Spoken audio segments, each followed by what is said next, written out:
On April 28, 1789, crew members of Her Majesty's armed ship Bounty mutinied.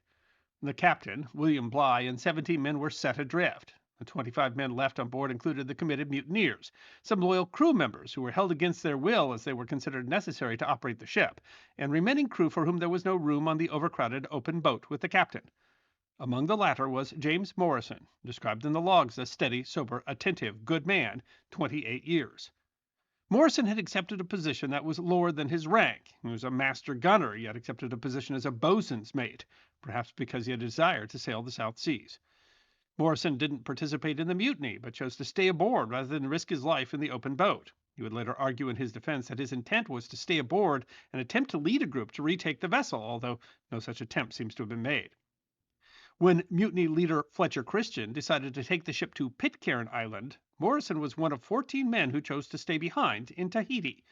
All 14 were arrested in 1791 when the frigate HMS Pandora visited the island. Locked in the brig, Morrison, having survived the mutiny, managed to survive when Pandora struck a reef and sank on August 29th.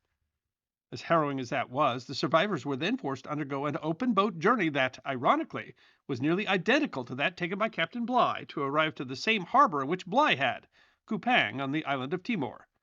Taken in irons back to Portsmouth, 6 of these men who had survived the sinking of Pandora were convicted of mutiny and sentenced to death by hanging. Morrison, however, escaped the hangman's noose. He was given a pardon, possibly in exchange for not publishing a book critical of the officers of the Bounty and Pandora. Returned to the Navy, he took a position as a master gunner aboard the third-rate ship of the line, HMS Blenheim.